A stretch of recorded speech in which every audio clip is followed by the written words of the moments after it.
নমস্কার বন্ধুরা। তো আমি আজকে করব চাটনি, আনারসের চাটনি। একদম অনুষ্ঠান বাড়ির মতো আমি আনারসের চাটনি। আনারসটাকে আমি কেটে ভালো করে ধুয়ে আমি এটাকে পেস্ট করে নেব। কড়াইটা হালকা গরম হয়ে গেছে, এখানে আমি অল্প 5 ফোড়ন শুকনো খোলায় আমি ভেজে উঠিয়ে নেব। এটাকে আমি ভেজে উঠিয়ে নেব। এটা মশলাটার জন্য মশলা তৈরি করবো একটু, তো এটা ভাজা হোক। আর এখানে আমি আনারসের পরিমাণ অনুযায়ী আপনারা চিনি দেবেন, আর টেস্ট অনুযায়ী এখানে আমি একটু চিনি দিয়ে দিচ্ছি। এখানে আমি একটু শিরা তৈরি করব, মানে চিনিটাকে আমি জল দিয়ে আগে এখানে আমি আলাদা একটু জাল করে নেব।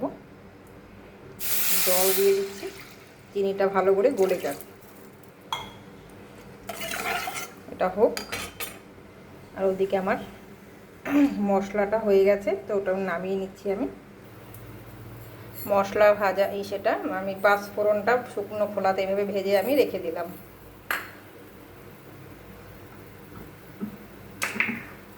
এখন আমি কড়াইতে একটু তেল দিয়ে দিচ্ছি, বেশি দেব না, অল্পই দেব। এখানে শুকনো লঙ্কা, তেজপাতা,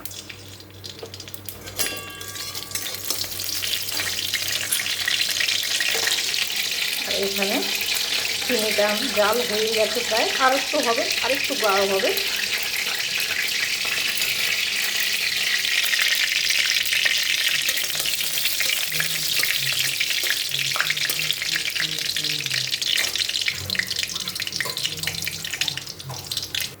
এখানে অল্প সর্ষে ফোড়ন দিয়ে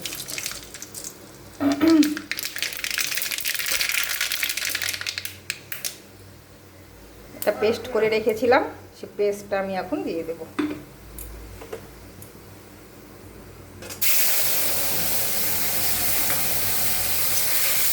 একটু ভেজে নিয়ে এটাকে আমি আরেকটু ভালো করে ভেজে নেব। আর এখানে হলুদ দেব না, খালি একটু পরিমাণ মতো লবণ দিয়ে দিচ্ছি।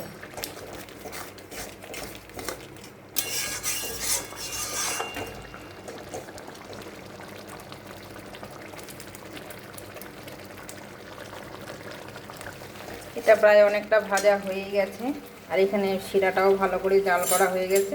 তো আমি এখানে মিষ্টির শিরা, মানে চিনির শিরাটা, আর এটা আমি ঢেলে দিচ্ছি একসঙ্গে, আবার জাল করে নেব। ঢেলে দিলাম, ঢেলে আমি একসঙ্গেই একবার মিশিয়ে নেব। একটু জাল হয়ে নিই। আনারসের টেস্ট অনুযায়ী আপনারা চিনি দেবেন। আনারস যদি বেশি মিষ্টি থাকে তাহলে বেশি লাগবে না, আর টক থাকলে একটু বেশি লাগবে। আমি এখানে একটা আনারসের জন্য 1 কাপ চিনি দিয়েছি। এটা ভালো করে ফুটুক।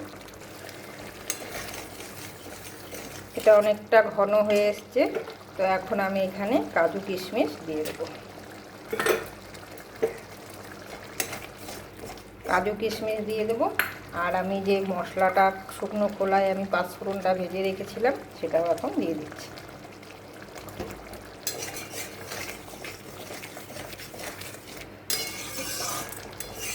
একদম রেডি হয়ে গেল আমার আনারসের চাটনি।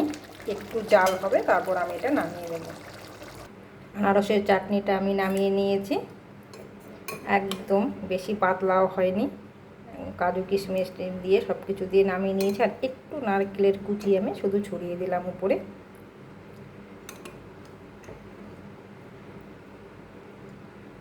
তো কেমন লাগলো আমার এই রেসিপিটা, অবশ্যই আপনারা কমেন্ট করে জানাবেন। ভালো লাগলে আমার পাশে থাকবেন।